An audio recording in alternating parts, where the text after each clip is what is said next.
Merhabalar, Beraber Örelim YouTube kanalıma hoş geldiniz. Bugün sizlere ahududu modeli ile örmüş olduğum yeleğin yapılışını anlatacağım. Yeleğin 1,5 ila 2,5 yaşa olabilecek ölçüde roba yapımını anlatacağım. İlk bedenin örülüşünü sizlere anlatacağım. Yeleğimi 80 adet ilmekle beraber yaka kısmından başladım. 4 diş haroşa ördüm, düğme yerimi açtım. İlmeklerimi acur çalışması için bölümlere ayırdım. Her bir bölümün arasına 4'er 5'er ilmek dağılım yaparak robamı ördüm. 7 tane artış sırası olarak robamı ördüm. Sonrasında 3 diş haroşamı ördüm. Koldaki ilmeklerimi tırtıklı kesimle beraber keserek robamı bölümlere ayırmış oldum. Beden kısmında ahududu modeli çalışması için ilmeklerimi ayarladım. Kol altında artışlar yaptım. Bedenime ahududu modelini uyarlayarak yeterli büyüklüğe gelene kadar ördüm. Etek ucunda 5 diş haroşamı ördüm. Yine kesimimi tırtıklı kesimle beraber yaptım. 13-14 sıra ara ile düğme yerlerimi açtım. 5 tane düğme kullandım. Ben ince düğme kullandım. Siz de istediğiniz düğmeyi kullanabilirsiniz. Yeleğim ben 3,25 milim şişle beraber ördüm. 250 metre uzunluğunda ip kullandım. Sizler ipinizin kalınlığına göre şişinizi ayarlayabilirsiniz. Şimdi yeleğimin ölçülerini sizlere vereyim. Şu şekilde robanın uzunluğu şöyle 12 santim robanın uzunluğu. Şimdi omuz kısmından kol altına kadar 12 santim. Kol altından etek ucuna kadar olan uzunluğu ise şöyle 27 santim. Ön yakadan etek ucuna kadar olan uzunluğu ise şu şekilde 34 santim uzunluğunda. Eni ise şöyle 31-32 santim genişliğinde. Dediğim gibi 1,5-2,5 yaşa olabilecek ölçüde. Yeleğimin ön yüzdeki görünümü bu şekilde. Arka yüzdeki görünümü de bu şekilde. Dediğim gibi güzel bir yelek çalışması oldu. Eğer ki daha küçük yapmak isterseniz 76 ilmekle beraber yakadan başlayabilirsiniz. Buradaki ben 4-5 tane acur çalışmalarının ilmekleri dağıtımı yaptım. Sizler yine 4-5 tane dağıtım yaparak robanızı ayarlayabilirsiniz. Ben 7 tane artış sırası ördüm. Siz 6 tane artış sırası örebilirsiniz.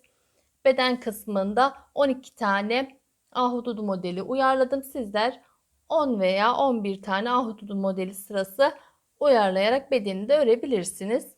Yine daha büyük yapmak isterseniz daha büyük ilmekle başlayarak aynı şekilde yeleği örebilirsiniz. Şimdi yeleğin yapımına geçelim. Yeleğim için şişimin üzerine 80 adet ilmeğimi attım. 4 diş haroşamı ördüm. Örneğimin ön yüzündeyim. Başlangıç ipim sol kısımda. Robamda artış yapacak olduğum yerleri böyle ayraçlarla beraber belirledim. Ayraçlarım gözünüze biraz fazla gelebilir ama size daha iyi anlatabilmek için artış yapacak olduğum yerleri böyle ayraçlarla beraber belirledim.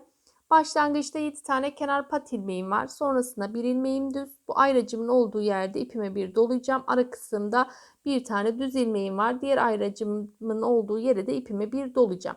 Yani ara kısımdaki ilmeklerimizin sağından ve solundan birer ilmek artışı yapacağız. 7 tane kenar pattımdan sonra bir düz ilmeğimi ördüm, bir doladım, bir düz ördüm, bir doladım. Ara kısımda 4 ilmeğimi düz öreceğim. Tekrardan artış yapacağım. Sonrasında 5 ilmeğim var ara kısımda. Tekrardan 5 ilmeğim var. Tekrardan 5 ilmeğim var. Arka kısımda 4 ilmeğim var. Yine bu kısımda da 7 tane kenar patım, ara kısımda yine 4 ilmeğim, 5 ilmeğim, 5 ilmeğim, 5 ilmeğim, 5 ilmeğim, ara kısımda 4 ilmeğim var. Bu şekilde ilmeklerimi ayarladım. Ön iki kısımda 4 ilmeğim ve en arka kısımda 4 ilmeğim var. İlmeklerimin denk düşebilmesi için ayrımlarımı bu şekilde yaptım. Şimdi örerken daha net bir şekilde sizlere anlatacağım. Düğme yerimi de sıramın sonunda açacağım. Kız bebeklerini ördüğüm için sıra sonunda düğme yerimi açacağım. Kenardaki 7 patımı örüyorum. İlk ilmeğimi örmeden aldım. 2, 3, 4, 5, 6, 7 tane kenar pat ilmeğimi ördüm. Yeleğim bitene kadar buradaki 7 pat ilmeğimi haroşa olarak öreceğim. 7 ilmeğimden sonra bir ilmeğimi düz örüyorum. İpimi bir doladım. Buradaki ayracımı çıkartıyorum. Ayracımın arasında bir tane düz ilmeğim var. Bu düz ilmeğimi düz ördüm. Tekrardan ipimi bir doladım. Buradaki ayracımı da çıkarttım. Arada 4 ilmeğim var. 1, 2, 3, 4 ilmeğimi ördüm. İpimi bir doladım. Ayracımı çıkartıyorum. Aradaki ilmeğimi düz örüyorum. Tekrardan ipimi bir doladım. Buradaki ayracımı da çıkartıyorum. Şimdi ara kısımda 5 ilmeğim var. 1, 2, 3, 4, 5 ilmeğimi düz ördüm. Ayracımı çıkarttım. İpimi bir doladım. Arada bir ilmeğim düz. Bir ilmeğimi düz ördüm. Tekrardan ipimi bir doladım. Ara kısımda 5 ilmeğim var. 1, 2, 3, 4, 5 ilmeğimi düz ördüm. İpimi bir doladım. Ayracımı çıkarttım. Ara kısımda bir tane örüyorum. Tekrardan ipimi bir doladım. Arada 5 ilmeğimi düz örüyorum. 1, 2, 3, 4, 5 ilmeğimi düz ördüm. İpimi bir doladım. Aradaki bir ilmeğimi düz örüyorum. Ayracımı çıkartıyorum. Tekrardan ipimi bir doladım. Yine burada 5 ilmeğim var. 1, 2, 3, 4, 5 ilmeğimi ördüm. İpimi bir doladım. Ayracımı çıkartıyorum. Ara kısımdaki ilmeğimi düz olarak örüyorum. Tekrardan ipimi bir doladım. Ayracımı çıkartıyorum.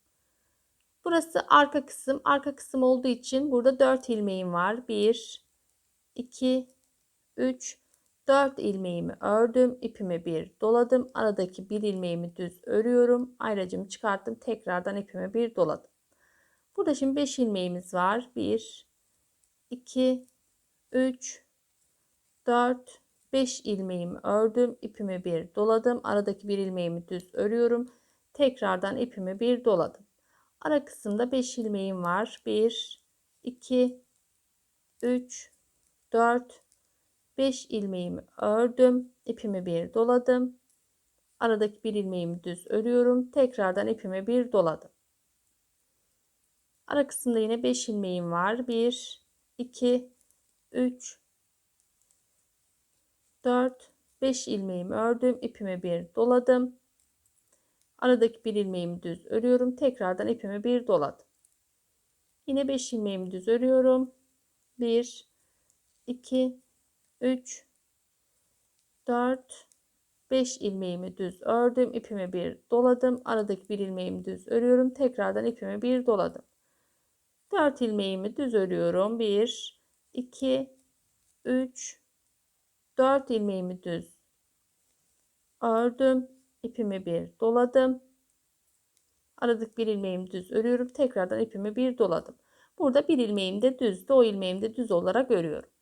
Sol şişimde 2, 4, 6, 7 tane ilmeğim kaldı. Bu 7 ilmeğim kenar pat ilmeğim. Bu 7 ilmeğimin içerisinde düğme yerimi açacağım. Bir ilmeğimi düz olarak örüyorum. Kaldı 6 ilmeğim sol şişimde. 2 ilmeğimi şöyle ilmeklerimin yönleri farklı. Şu şekilde 2 ilmeğimi birlikte örüyorum. İpimi bir doladım. Kalan 4 ilmeğimi düz olarak örüyorum. Bu şekilde düğme yerini açmış olduk. Şimdi örneğimi çeviriyorum. Örneğimin arka yüzündeyim. Burada kenar pat ilmeklerimi düz olarak öreceğim. Aradaki ilmeklerimi ters olarak öreceğim. Kenar ilmeğimi örmeden alıyorum.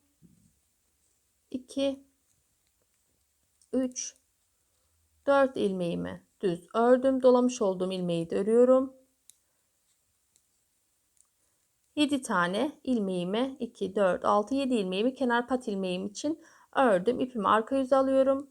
Kalan ilmeklerimi ters olarak örüyorum. Bu dolamış olduğumuz ilmekleri de yine ters olarak örüyoruz. Sıra sonundaki 7 pat ilmeğimi düz olarak öreceğim.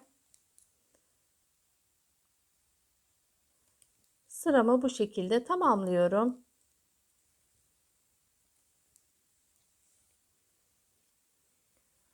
Arka yüzdeki sıramı tamamladım. Örneğimi çeviriyorum. Örneğimin ön yüzündeyim.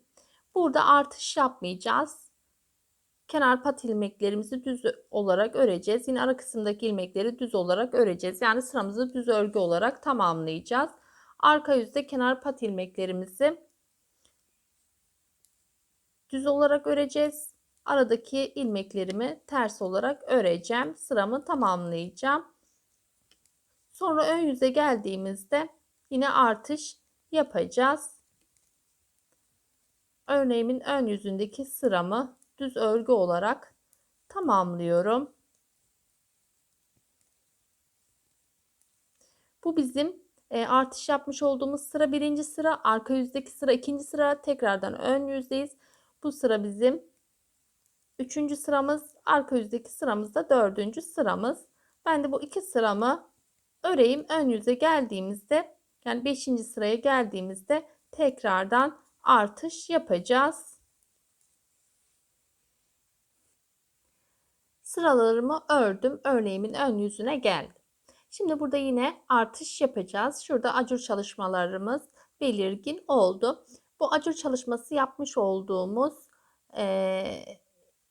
yerin orta kısımda sabit ilmeğimiz var. Yine bu sabit ilmeği takip ederek yine bu sabit ilmeğin sağından ve solundan ipimizi şişimize dolayarak artışlarımızı yapacağız. İkinci sıra acur çalışmasını ön yüzde yapmaya başlayacağız.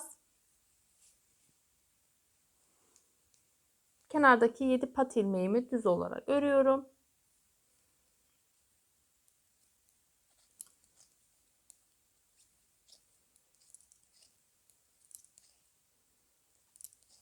Yedi ilmeğimi düz olarak ördüm. Şimdi burada 1 2 ilmeğimi düz örüyorum. Şurada hemen bir alt sırada sabit ilmeğimiz vardı. Sağından ve solundan ipimizi dolayıp acur çalışması yapmıştık. Şimdi tekrardan bu sabit ilmeğime geldiğimde ipimi bir doluyorum. Düz ilmeğimi örüyorum. Tekrardan ipimi bir doladım. Ara kısımdaki ilmeklerimi örüyorum. Ara kısımda 6 tane düz ilmeğimi ördüm. Sabit ilmeğim hemen burada belirgin. İpimi bir doluyorum. İpimi bir düz ilmeğimi ördüm. Tekrardan ipimi bir doladım. Aradaki ilmeklerimi düz olarak örüyorum. 3, 4, 5, 6, 7 ilmeğimi düz olarak ördüm. Hemen burada sabit ilmeğimi gördüm. İpimi bir doladım. Düz ilmeğimi düz örüyorum.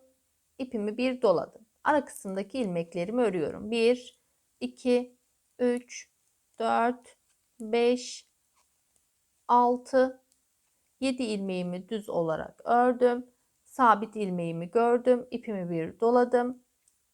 İlmeğimi düz ördüm. Tekrardan ipimi bir doladım. Ara kısımda 1, 2, 3, 4, 5, 6, 7 ilmeğimi düz olarak ördüm. Sabit ilmeğimi gördüm. İpimi bir doladım. İlmeğimi düz örüyorum. Tekrardan ipimi bir doladım. Ara kısımda 1, 2, 3, 4, 5, 6, 7 ilmeğimi ördüm. Sabit ilmeğimi gördüm. İpimi bir doladım. Sabit ilmeğimi örüyorum. Tekrardan ipimi bir doladım. Ara kısımda 1, 2, 3, 4, 5, 6 ilmeğimi ördüm. Sabit ilmeğimi gördüm. İpimi bir doladım. Sabit ilmeğimi düz örüyorum. Tekrardan ipimi bir doladım. Ara kısımda 1, 2, 3, 4, 5, 6, 7 ilmeğimi düz ördüm. Sabit ilmeğimi gördüm. İpimi bir doladım. Sabit ilmeğimi düz örüyorum. Tekrardan ipimi bir doladım. Ara kısımda 1, 2, 3, 4, 5, 6, 7 ilmeğimi ördüm. Sabit ilmeğimi gördüm. İpimi bir doladım. Sabit ilmeğimi düz örüyorum. Tekrardan ipimi bir doladım. 1, 2, 3, 4, 5, 6, 7 ilmeğimi düz ördüm. Sabit ilmeğimi gördüm. İpimi bir doladım. Sabit ilmeğimi düz örüyorum. Tekrardan ipimi bir doladım. 1, 2, 3, 4, 5, 6, 7 ilmeğimi düz ördüm. Sabit ilmeğimi gördüm. İpimi bir doladım. Sabit ilmeğimi düz örüyorum. Tekrardan ipimi bir doladım. 1, 2, 3, 4, 5, 6 ilmeğimi düz ördüm. Sabit ilmeğimi gördüm. İpimi bir doladım. Sabit ilmeğimi düz ördüm. Tekrardan ipimi bir doladım. 1, 2 ilmeğimi düz ördüm. Kalan 7 pat ilmeğimi de yine düz olarak örüyorum. Bu şekilde robamızı örüp büyüteceğiz. Arka yüzde kenar pat ilmeklerimizi düz öreceğiz. Ara kısımdaki ilmeklerimizi ters örüp sırayı tamamlayacağız. Ön yüze geldiğimizde sıramızı düz örgü olarak tamamlayacağız. Tekrardan arka yüzde ilmeklerimizi ters öreceğiz. Ön yüze geldiğimizde yine acur çalışması yapacağız. Yani modeli kurmuş olduğumuz sıra birinci sıramız, arka yüzdeki ikinci sıramız, tekrardan ön yüzde üçüncü sıramız, arka yüzde dördüncü sıramız. Ön yüz 5. sıraya geldiğimizde tekrardan 3. model acur çalışmasını yapacağız. Ben de bu şekilde sıralarımı öreceğim. Yeterli büyüklüğe gelene kadar sıralarımı öreceğim. Şuradaki acur çalışmalarımızı toplamda 6 veya 7 artış yapana kadar öreceğim. Ben de sıralarımı öreyim. Kaç artış sırası yaptığımı sizlerle paylaşacağım. Robamı yeterli büyüklüğe gelene kadar ördüm. Şöyle 6 veya 7 tane artış yapacağımı söylemiştim. Yani şuradaki ajur çalışmalarını 6 veya 7 sıra olana kadar öreceğimi söylemiştim. Ben 7 sıra olarak ajur çalışmalarımı yaptım. 1, 2, 3, 4, 5, 6, 7 tane ajur çalışması yaptım. En son şu 7. ajur çalışmamı yaptıktan sonra arka yüzde ters ördüm. Ön yüzde düz ördüm. Tekrardan arka yüzde ters ördüm. Ön yüzde düz örerek sıramı tamamladım. Yani 7. ajur çalışmasından sonra 4 sıra düz örgü ördüm. Benim için yeterli büyüklükte bir roba. Eğer ki sizler küçük gelirse bir sıra daha ajur çalışması yapabilirsiniz. Büyük gelirse de hani 6 sıra olarak da ajur çalışmanızı yapabilirsiniz ama benim için bu büyüklük yeterli. 3 dişte haroşa öreceğiz zaten şimdi. Yeterli büyüklükte olacaktır. Düğme yerimi de ön yüzde şu andaki sıramda açtım. Şurada düğme yerimizi açmıştık.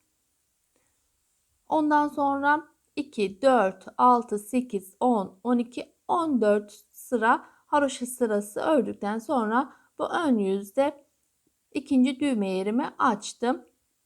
Böylelikle robamızı tamamlamış olduk. Şişimin üzerinde 248 adet ilmeğim var. Şimdi 3 diş haroşamı öreceğim. Sonrasında robamızı bölümlere ayıracağız. Örneğimin arka yüzündeyim. Burada ilmeklerimi düz olarak öreceğim. Yine ön yüzde düz olarak öreceğim. Arka yüzde düz olarak öreceğim. Bu şekilde 3 diş haroşa sırasına sıralarımı tamamlayacağım.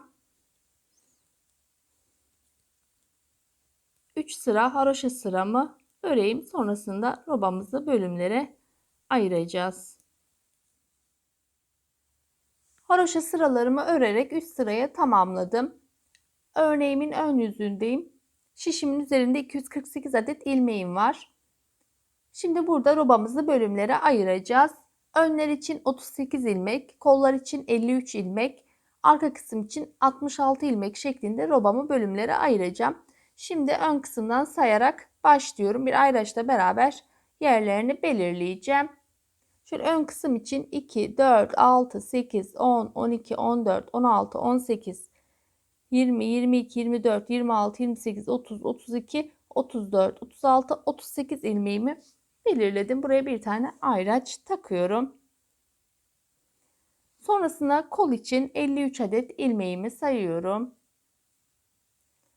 2, 4, 6, 8, 10, 12, 14, 16, 18, 20, 22, 24, 26, 28, 30, 32, 34, 36, 38, 40, 42, 44, 46, 48, 50, 52, 53 ilmeğimi bir ayraçla beraber belirliyorum.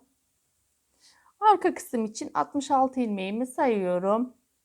2, 4, 6, 8, 10, 12, 14, 16, 18, 20, 22, 24, 26, 28, 30, 32, 34, 36, 38, 40, 42, 44, 46, 48, 50, 52, 54, 56, 58, 60, 62, 64, 66 ilmeğimi de yine bir ayraçla beraber belirliyorum.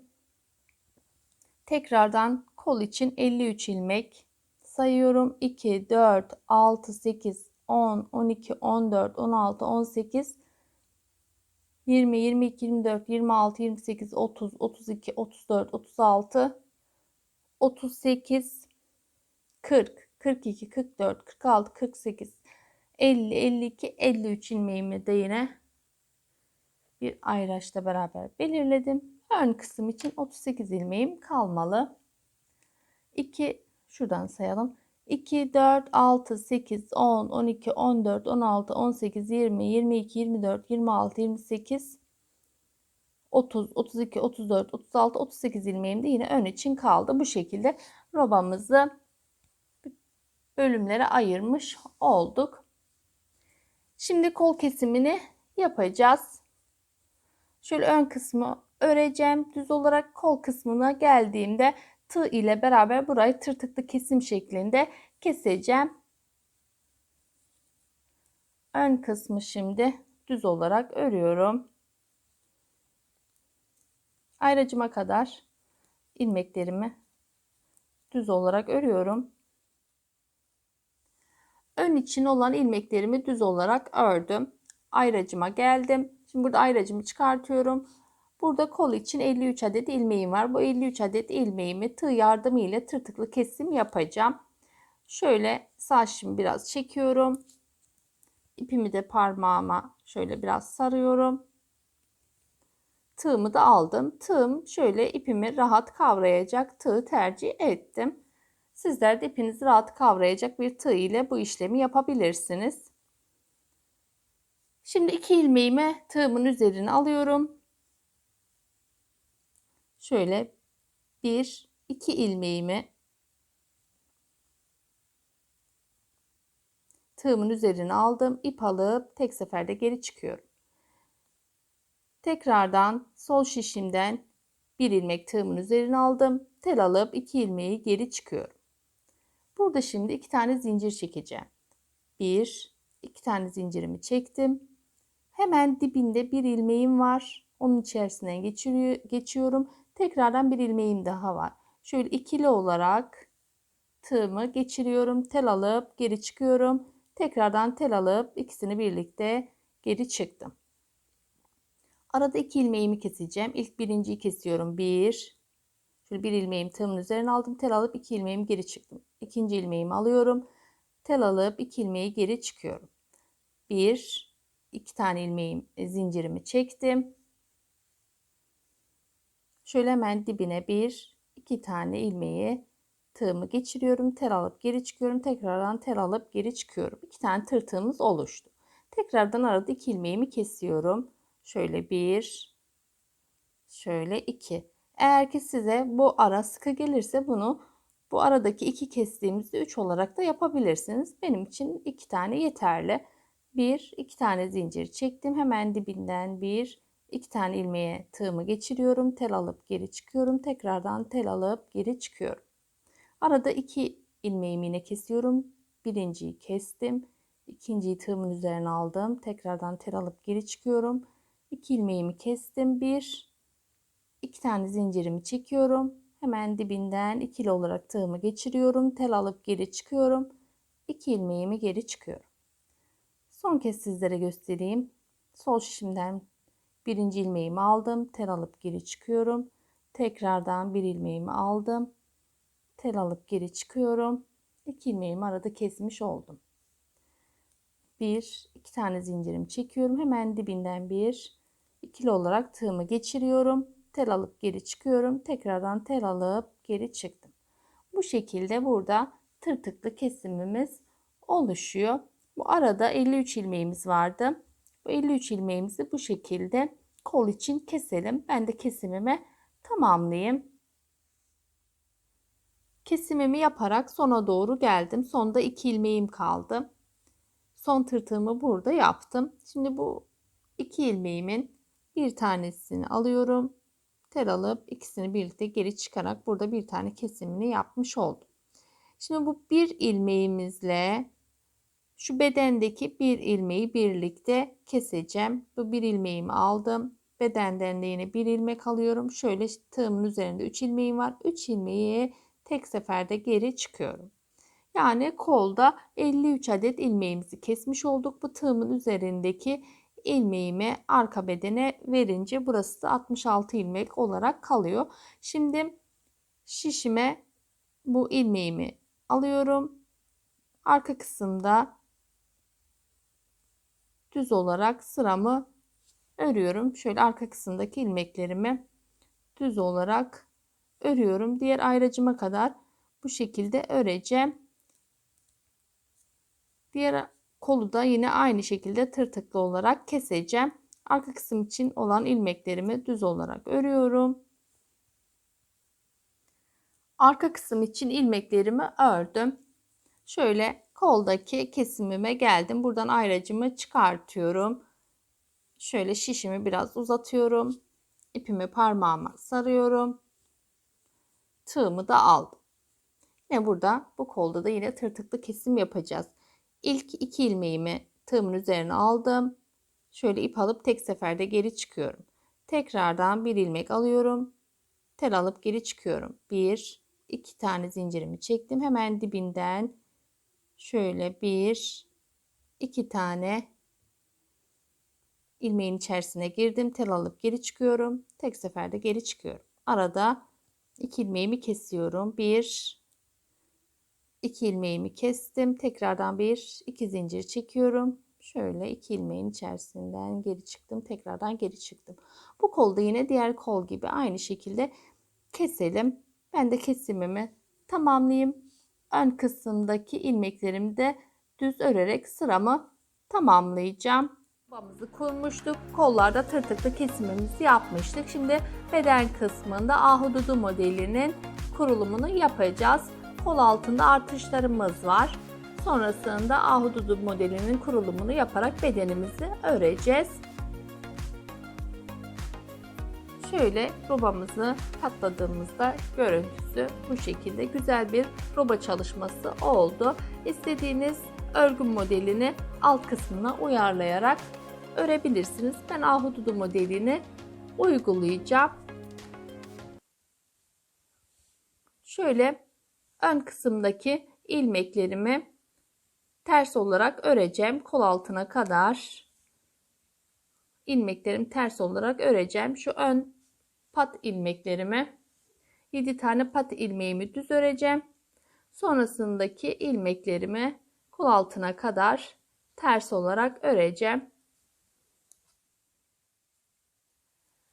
Ön kısımdaki ilmeklerimi ters örerek kol altına kadar geldim. Kol altında bir ilmeğim kaldı. Bu bir ilmeğim biraz uzunca. Şöyle aradan bir ilmek çıkartarak şişime vurarak takıyorum. Bu çıkartmış olduğum ilmekle şişimdeki bir ilmeği beraber ters öreceğim. Şöyle ikisini birlikte ters olarak örüyorum. Buradaki ilmeğimi biraz kısaltmış oldum. Kol altında 3 ilmek arttıracağım. Şöyle ilmeklerimi arttırıyorum. 1 biraz çekiyorum sık olması için. 2 3 ilmeğimi kol altında arttırdım. Yine bu kısımda şöyle ilmeğim biraz uzunca hemen şuradan bir ilmek çıkartıyorum. Şöyle arka kısımdan bir ilmek çıkartıyorum. Vurarak şişime takıyorum. Bu vurmuş olduğum ilmekle şişimden bir ilmeği ters olarak örüyorum. Burada ilmeğimin böyle genişlemesini istemediğim için bu işlemi yapıyorum. Sonra ipimi sıkıca çekiyorum ki bu kısım sıkı geçiş olması için. Arka bedendeki ilmeklerimi ters olarak örüyorum. Diğer kol altında yine 3 ilmek artış yapacağım.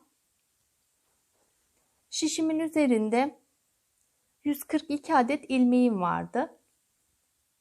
3 bu kol altında artış yapıyorum. 3 diğer kol altında artış yapıyorum. 145 ilmeğim oldu. 3 ilmek daha arttıracağım. 148 ilmekle beraber beden kısmını öreceğim.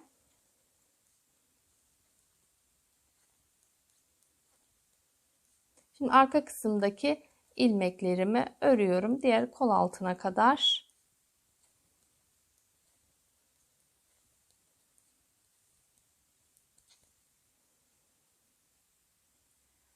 Arka bedendeki ilmeklerimi ters olarak kol altına kadar ördüm. Burada bir ilmeğim kaldı. Bu bir ilmeğim şöyle biraz uzamamasını istediğim için şöyle ara kısımdan ilmek çıkartıyorum.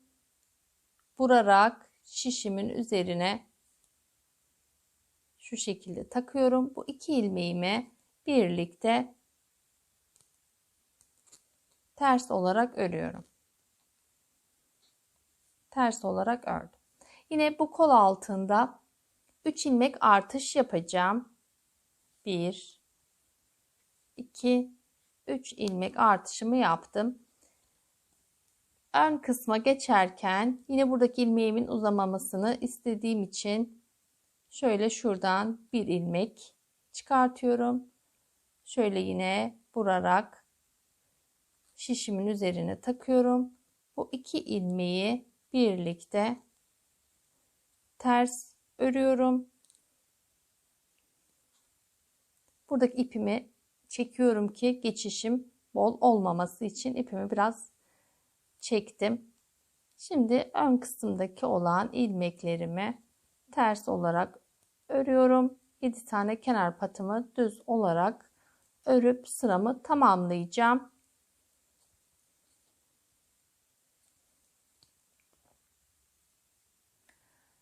Arka yüzdeki sıramı tamamladım. Örneğimin ön yüzündeyim. Burada ahududu modelinin kurulumuna başlayacağız.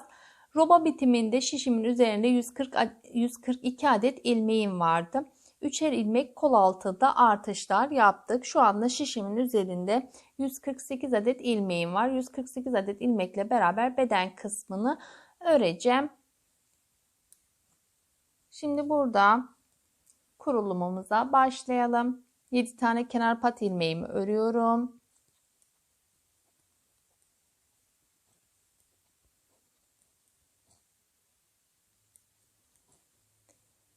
Yedi tane kenar pat ilmeğimi ördüm. İpimi ön yüze alıyorum. 2 ilmeğimi ters örüyorum. İpimi arka yüze alıyorum. 1 ilmeğimi düz örüyorum. İpimi ön yüze aldım. 2 ilmeğimi ters örüyorum.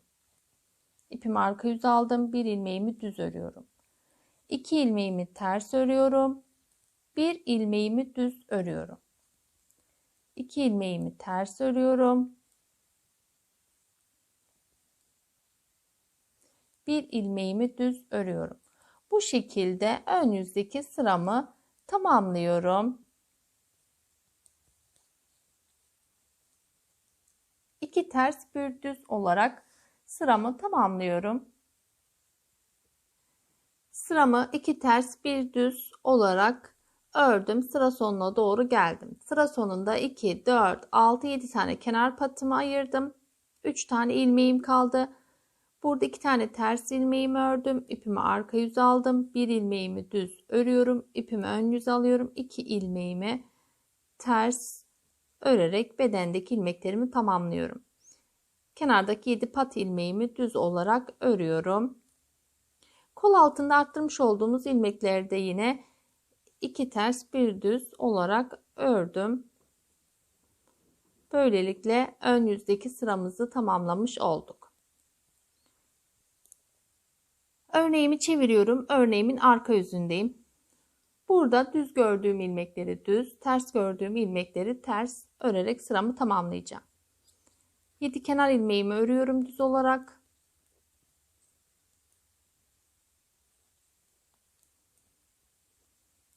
Sonrasındaki 2 ilmeğim düz, 2 ilmeğimi düz örüyorum. Sonraki ilmeğim ters, ilmeğimi ters örüyorum. 2 ilmeğim düz, 2 ilmeğimi düz örüyorum. 1 ilmeğim ters, 1 ilmeğimi ters örüyorum. Düz gördüğüm ilmekleri düz, ters gördüğüm ilmekleri ters örerek arka yüzdeki sıramı tamamlıyorum. Arka yüzdeki sıramı tamamladım. Örneğimin ön yüzündeyim. Burada ahududu modelimizin artışlarını yapacağız. Kenarda 7 tane kenar ilmeğimi örüyorum. 1, 2, 3, 4, 5, 6, 7 kenar ilmeğimi ördüm. 2 ilmeğim ters, ipimi ön yüze alıyorum. 2 ilmeğimi ters örüyorum. İpimi arka yüze aldım. Burada bir ilmeğim düz. Bu bir ilmeğimin içerisinden 5 ilmek çıkartacağım. Sağ şişimle beraber düz ilmeğimin içerisine giriyorum. Bir tane örüyormuş gibi ilmek çıkartıyorum ama sol şişimdeki ilmeğimi çıkartmıyorum. İpimi bir doluyorum. Tekrardan örüyormuş gibi yapıp bir ilmek çıkartıyorum. Tekrardan ipimi bir doladım. Tekrardan bir tane örüyormuş gibi ilmek çıkartıyorum. Sol şişimdeki ilmeğimi çıkartıyorum. Sağ şişimin üzerinde bir ilmekten o düz ilmeğimin içerisinden 1, 2, 3, 4, 5 ilmek çıkartmış olduk. Ahududu modelin yapımını detaylı olarak kanalımda anlattım. Oradan da bakabilirsiniz. 5 ilmeğimizi çıkarttıktan sonra arada 2 ilmeğimiz var. Bu 2 ilmeğimizin yönü ters. 2 ilmeğimi ters olarak örüyorum. Sonrasında bir ilmeğim düz. Bu bir ilmeğimi düz olarak örüyorum. Bu bir ilmeğin bir sonraki ahududu modeli sırasında buna ahududu yapacak olduğumuz düz ilmeğimiz. Bu düz ilmeğimizi bu sırada düz olarak örüyoruz. Ama bir sonraki sırada iki ahududu modelinin arasına bu düz ilmeği ahududu modeli kuracağız. Bu sırada düz olarak onu ördüm. Sonrasında 2 ilmeğim ters, 2 ilmeğimi ters olarak örüyorum. Sonraki düz ilmeğimin içerisinden 5 ilmek çıkartıyorum. Düz ilmeğimin içerisine şişimle giriyorum. Bir tane örüyormuş gibi bir ilmek çıkarttım. İkinci ilmeğimi doluyorum. Üçüncü ilmeğimi örüyormuş gibi yapıp ilmek çıkartıyorum. Dördüncü ilmeğimi doladım. Beşinci ilmeğimi örüyorum. Sol şişimden ilmeği çıkartıyorum. Bir ilmekten 2, 4, 5 ilmek çıkartmış olduk. İkinci ahududu modelimizin kurulumunu da yapmış olduk. Sonrasında 2 ilmeğim ters, 2 ilmeğimi ters örüyorum. Burada bir ilmeğim düz, bir ilmeğimi düz örüyorum. Bir düz ilmeğimizi düz örüyoruz. Sonraki düz ilmeğimizin içerisine ahududu modelimizi yapıyoruz. Bu kurulum sıramız bu şekilde. Düz ilmeğimi düz ördüm. Arada 2 ilmeğim ters, 2 ilmeğimi ters ördüm. Sonraki düz ilmeğimin içerisinden 5 ilmek çıkartıyorum. 2 ilmeğim ters, 2 ilmeğimi ters örüyorum. Düz ilmeğimi düz örüyorum. 2 ilmeğimi ters örüyorum. Sonraki düz ilmeğimin içerisinden 5 ilmek çıkartarak ahududu modelini yapmış oluyorum. Bu şekilde sıramı tamamlayacağım. Sıra sonuna kadar bu şekilde öreceğim. Burada şimdi bu düz örgünün içerisinden 5 ilmeğimizi çıkardık. Aradaki ilmeğimizi ters örüyoruz.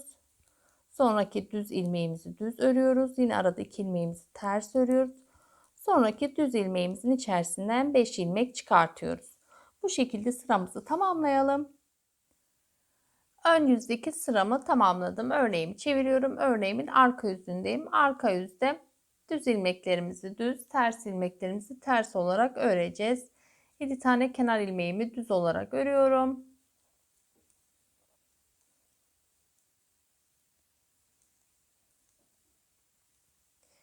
Sonrasında 2 ilmeğim düz, 2 ilmeğimi düz olarak örüyorum. Sonraki ilmeğim ters, ilmeğimi ters ördüm. Sonraki ilmeğim düz, 1, 2 ilmeğimi düz olarak örüyorum. Arttırmış olduğumuz 5 tane ilmeğimiz vardı. Bu 5 ilmeğimizi de yine düz olarak örüyorum. 1, 2, 3, 4, 5 ilmeğimi düz ördüm. Arada 2 ilmeğim düz. Onları da yine düz olarak örüyorum. Bir ilmeğimi ters olarak örüyorum. 2 ilmeğim düz. Sonrasında 5 tane arttırmış olduğumuz ilmeğimizi de yine düz olarak öreceğiz. Sonrasında 2 ilmeğimizi yine düz olarak öreceğiz. Yani burada toplamda 1, 2 arttırmış olduğumuz ilmekleri de örüyorum. 3, 4, 5, 6, 7, 8 ve 9 ilmeğimi düz ördüm. Arada bir ilmeğimi ters örüyorum. Tekrardan 9 ilmeğimi düz örüyorum. Arada bir ilmeğimi ters örüyorum. Arka yüzdeki sıramı bu şekilde tamamlıyorum. Arka yüzdeki sıramı tamamladım. Örneğimin ön yüzüne geldim. 7 tane kenar ilmeğimi örüyorum. 3, 4, 5, 6, 7 tane kenar ilmeğimi ördüm. Yine burada da düzleri düz, tersleri ters olarak öreceğim. İpimi ön yüze alıyorum. 1, 2, 3, 4, 5, 6, 7, 8, 9 ilmeğimi ters olarak ördüm. Arada bir ilmeğimi düz örüyorum. Tekrardan ipimi ön yüze alıyorum. 1, 2 ilmeğimi ters ördüm. 5 tane arttırmış olduğumuz ilmeğimiz vardı. Onları da ters olarak öreceğim. Sonrasında 2 ilmeğim ters. Onları da ters olarak öreceğim. Toplamda 9 ilmeğimi ters örmüş olacağım. 9 ilmeğimi ters ördüm. Arada bir ilmeğimi düz örüyorum. Tekrardan 1, 2, 3, 4, 5, 6, 7, 8, 9 ilmeğimi ters ördüm. Arada bir ilmeğimi düz örüyorum. Sıramı bu şekilde tamamlıyorum. Düz ilmeklerimi düz, ters ilmeklerimi ters örerek ön yüzdeki sıramı da tamamlıyorum.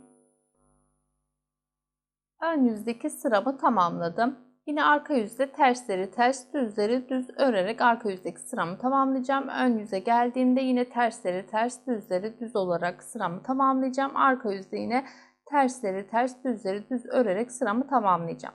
Şu ön yüzde eline uyguladığımız şu düz örgünün üzerinde bir iki tane ters örgümüz var.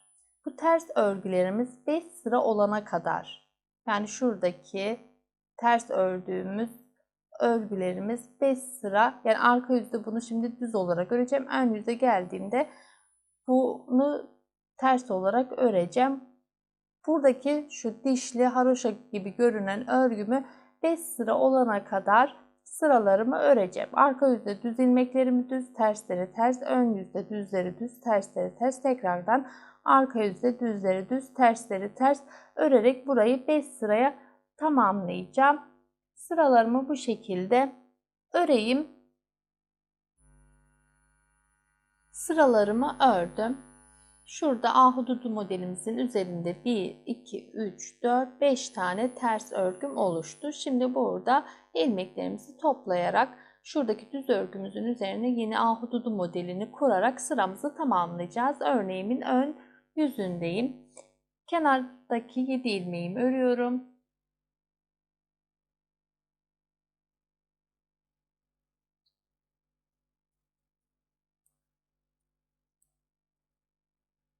Yedi tane kenar ilmeğimi ördüm.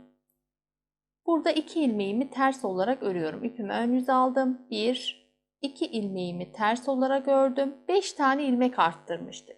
Bu 5 ilmeği bir tığ yardımı ile şöyle bir tığın üzerine alıyorum. 1, 2, 3, 4, 5. 5 tane ilmeğimi tığın üzerine aldım. Şöyle ip alıp tek seferde geri çıkıyorum. Buradaki 5 ilmeğimizi eksiltmiş olduk. Tığımın üzerindeki ilmeği şişime takıyorum. Ahududu modelimiz burada oluştu. İpimi ön yüze aldım. 2 ilmeğimi ters örüyorum. 2 ilmeğimi ters olarak ördüm. Düz ilmeğimin üzerine yine ahududu modelinin kurulumunu yapacağız. İkinci sıra ahududu modelimizi kuruyoruz. Düz ilmeğimin içerisine sağ şişimi geçirdim. Örüyormuş gibi yapıp bir ilmek çıkartıyorum. Tekrardan ipimi bir doluyorum. Örüyormuş gibi yapıp 3. ilmeğimi çıkartıyorum. Tekrardan ipimi bir doladım. Son 5. ilmeğimi de örerek ahududu modelinin kurulumunu yaptım. Yani düz ilmeğimizin içerisinden 1, 2, 3, 4, 5 ilmek çıkartmış olduk. İpimi ön yüze aldım. 2 ilmeğimi ters örüyorum. 5 ilmeğimi tığımın üzerine alıyorum. 1, 2, 3, 4, 5 ilmeğimi tığımın üzerine aldım. İp alıp tek seferde geri çıkıyorum. İlmeğimi şişime takıyorum.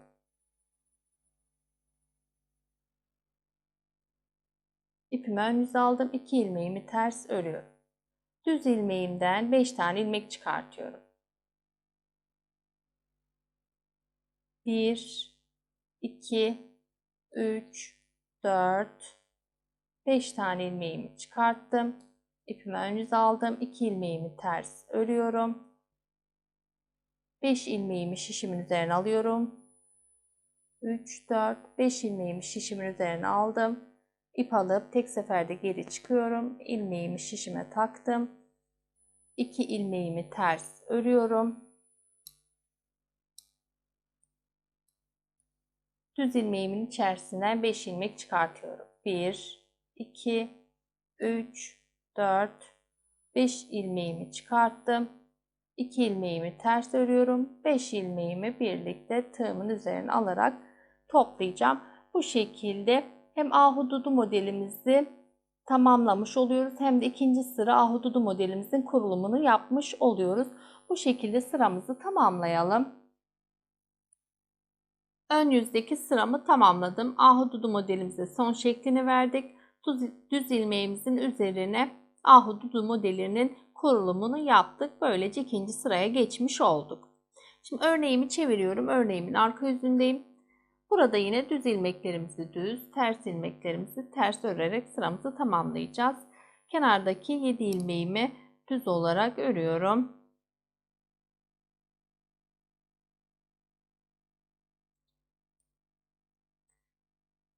7 ilmeğimi düz olarak ördüm. 2 ilmeğimin yönü düz, 2 ilmeğimi düz olarak örüyorum. 1, 2 ilmeğimi düz ördüm. 5 tane arttırmış olduğumuz ilmeğimiz var. Bu ilmeklerimi de yine düz olarak örüyorum. Sonrasında 2 ilmeğim düz, 2 ilmeğimi de yine düz olarak örüyorum. Yani 9 ilmeğimi düz olarak ördüm. Burada tığ ile toplamış olduğumuz ilmeğimiz var. Bu ilmeğimi ben ters olarak örüyorum. Tığ ile toplamış olduğumuz ilmeği ters olarak örüyorum. Sonrasında 2 ilmeğimi düz örüyorum. 5 tane arttırmış olduğumuz ilmeğimiz var. Onları da düz olarak örüyorum. Sonrasında 2 ilmeğimiz düz. Onları da düz olarak örüyorum. Yani 9 ilmeğimi düz örüyorum. Tığ ile toplamış olduğumuz ilmeği ters olarak örüyorum. Sonrasında 9 ilmeği düz örüyorum. Tığ ile toplamış olduğumuz ilmeği ters olarak örüp arka yüzdeki sıramı tamamlayacağım. Ön yüze geldiğimde ön yüzde de yine düz ilmeklerimi düz, ters ilmeklerimi ters olarak öreceğim. Yine şu ahududu modelinde 5 tane ters modelimiz olana kadar, yani şuradaki ters örgülerimiz 5 tane olana kadar o ikinci sırada da yine bu şekilde örgülerimizi tekrarlayacağız. Ön yüzde düz gördüğümüz ilmekleri düz, tersleri ters, arka yüzde de yine düzleri düz, tersleri ters örerek sıralarımızı 5 sıraya tamamlayalım. Zaten ikinci sıra modelimizin kurulumunu yaptık. Arka sırada da yine 9 ilmeğimizi düz örüyoruz. Aradaki tığ ile toplamış olduğumuz ilmeği ters olarak örüp sıramızı tamamlayacağız. Ben de sıralarımı şuradaki 5 ters örgüye tamamlayayım. Sıralarımı ördüm. İkinci ahududu modelimde 1, 2, 3, 4, 5 tane ters örgüm olana kadar sıralarımı ördüm. Şimdi örneğimin ön yüzündeyim. Burada düz ilmeğimin üzerine 3. sıra ahududu modelinin kurulumunu yapacağım. Buradaki yapmış olduğum ahududu modeline son şeklini vereceğim. Yani 5 ilmeği tığ ile beraber toplayacağım. Tekrardan düz ilmeğin üzerine 5 ilmek çıkartacağım. Yani düz ilmekten 5 ilmek çıkartarak 3. sıra ahududu modelini yapmış olacağız. Bu sırayı da sizlere göstermek istedim. Kenardaki 7 ilmeğimi örüyorum.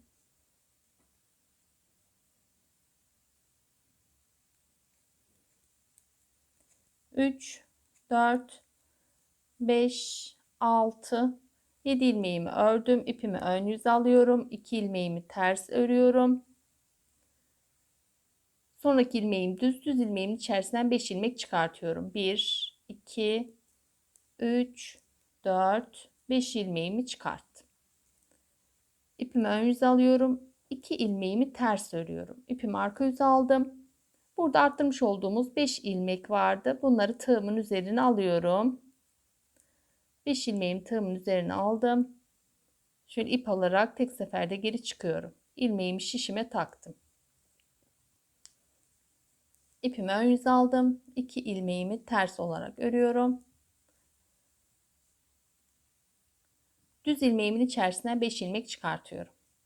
2, 3, 4, 5 ilmek çıkarttım. 2 ilmeğimi ters örüyorum. 5 ilmeğimi tığ ile toplayarak örgüme devam edeceğim. Bu şekilde 3. sıra modelimizin de kurulumunu yapmış olduk. Sıralarımızı bu şekilde takip ederek beden kısmını büyüteceğiz. 13-14 sıra ara ile düğme yerlerinizi açabilirsiniz. Ben de sıralarımı bu şekilde örüp bedenini yeterli büyüklüğe gelene kadar öreceğim. Ne kadar ördüğümü sizlerle paylaşacağım. Yeleğimin beden kısmına ahududu modelini uyarlayarak ördüm. 1, 2, 3, 4, 5, 6, 7, 8, 9, 10, 11, 12 tane ahududu modeli beden kısmına uyguladım. Şimdi etek ucundaki 5 diş haraşo örgümüzü öreceğiz. Ve örneğimin ön yüzündeyim. Burada yapmış olduğumuz en sonki ahududu modelimizi kapatacağız. Düz örgülerden 5 ilmek arttırıyorduk. Yeni model kuruyorduk. Şimdi bu sırada yeni model kurmadan sadece arttırmış olduğumuz 5 ilmeğimizi eksilterek düz ilmeğimizi düz öreceğiz. Bu şekilde yeni model kurmadan sıramızı öreceğiz. Örneğimin ön yüzündeyim.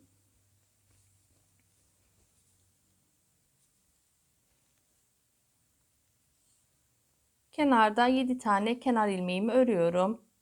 1, 2, 3, 4, 5, 6, 7 tane kenar ilmeğimi ördüm. 2 tane ilmeğim ters. 2 ilmeğimi ters örüyorum. Sonraki ilmeğim düz. Normalde bu ilmekten 5 ilmek arttırarak yeni model kuruyorduk. Artık yeterli büyüklüğe geldiği için bedenimiz artış yapmadan bu ilmeğimi düz olarak örüyorum. İpimi arka yüze ön yüze aldım. 2 ilmeğimi ters ördüm. 5 ilmek arttırmıştık. Tığımla beraber bu 5 ilmeğimi eksiltiyorum. Şöyle tığımın üzerine 5 ilmeğimi aldım. 5 ilmeğimi bir ilmeğe indirdim. Yani buradaki ahududu modelimizi kapatmış olduk. 2 ilmeğimi ters örüyorum.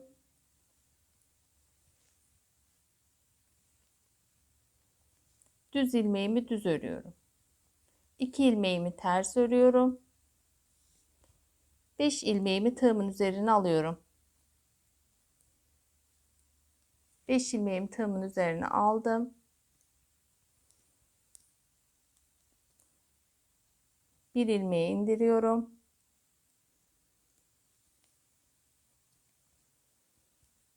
İki ilmeğimi ters örüyorum. Düz ilmeğimi düz örüyorum. Yine 2 ilmeğimi ters örüyorum. 5 ilmeğimi tığımın üzerine alarak bir ilmeği indiriyorum. Bu şekilde sıra sonuna kadar ilmeklerimi öreceğim.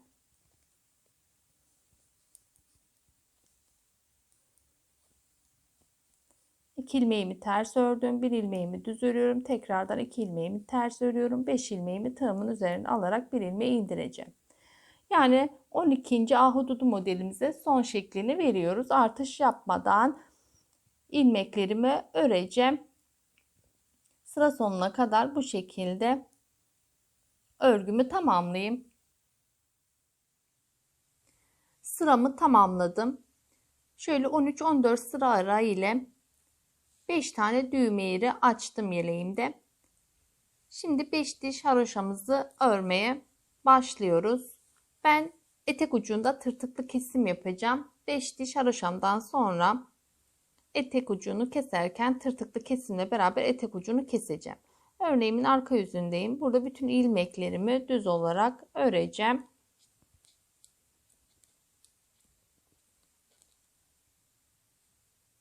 Bir tane kenar patımı düz ördüm. Yine aradaki ilmeklerimi de düz olarak örüyorum.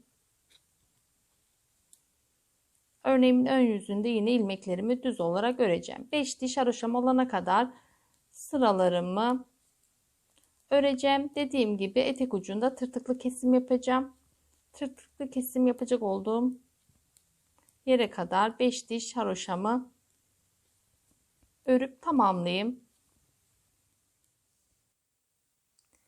5 diş haroşamı ördüm. 1, 2, 3, 4, 5 diş haroşamı ördüm. Örneğimin ön yüzündeyim. Burada tırtıklı kesim yapacağım. Şöyle kolda yapmış olduğum tırtıklı kesimi etek ucunu da uygulayacağım. Sizler dilerseniz normal kesim olarak da burayı kesebilirsiniz. Ben etek ucuyla koldaki kesim aynı olması için ve yeleğime farklı bir hava katmasını istediğim için tırtıklı kesimle yeleğimi bitireceğim. Tığımı aldım, ipimi parmağıma sardım. Başta 2 ilmeğimi tığımın üzerine alıyorum. 1, 2 ilmeğimi tığımın üzerine aldım. Tel alıp tek seferde 2 ilmeğimi geri çıktım. Sonrasında yine 1 ilmeğimi tığımın üzerine alıyorum. Tel alıp 2 ilmeğimi geri çıktım. 1, 2 tane zincirimi çektim. Hemen dibinde 1, 2 ilmek var. Tığımı 2 ilmeğe geçirdim. Tel alıp geri çıkıyorum. Tekrardan tel alıp geri çıktım. Birinci tırtımı oluşturmuş oldum. Hemen bir ilmeğimi tığımın üzerine alıyorum. Tel alıp 2 ilmeği geri çıkıyorum. Sonrasında yine bir ilmeği tığımın üzerine alıyorum. Tel alıp 2 ilmeği geri çıkıyorum. 1, 2 tane zincirimi çektim. Hemen dibinde 1, 2 tane ilmek var. Tığımı 2 ilmeğe geçirdim. Tel alıp geri çıktım. Tekrardan tel alıp 2 ilmeğime geri çıkıyorum. İkinci tırtığımı da oluşturdum. Hemen bir ilmeğimi tığımın üzerine alıyorum. Tel alıp geri çıkıyorum. Sonraki ilmeğimi tığımın üzerine alıyorum. Tel alıp geri çıkıyorum. 1, 2 tane zincir çektim. Hemen dibindeki 2 ilmeği tığımı geçiriyorum. Tel alıp geri çıkıyorum. Tekrardan tel alıp geri çıktım. Üçüncü tırtığımı da oluşturdum. Bu şekilde buradaki kesimimi yapacağım. Bu tırtıklı kesimi ayrı bir video çektim. Ona da bakabilirsiniz. Açıklamalar bölümüne linkini ekleyeceğim. Kolay ve güzel bir kesim. Bu ara kısımda 2 ilmek kesiyoruz. Mesela bir ilmeğimi tırtıktan sonra bir ilmeğimi tığımın üzerine aldım. Tel alıp geri çıkıyorum. İkinci ilmeğimi tığımın üzerine aldım. Tel alıp geri çıkıyorum. Bu arada 2 ilmek kesmiş oluyorum. Eğer size sıkı gelirse bunu 3'e 4'e de çıkartabilirsiniz. 2 ilmek benim için yeterli. 2 zincir çektim. Hemen dibindeki 2 ilmeğe tığımı geçiriyorum. Tel alıp geri çıkıyorum. Tekrardan tel alıp geri çıkıyorum. Bu şekilde etek ucundaki görüntü bu şekilde. Buradaki bütün ilmeklerim bitene kadar kesimimi bu şekilde yapacağım. Tırtıklı kesim yaparak sona doğru geldim. Sonda bir tırtığımı yaptım. 3 ilmeğim kaldı.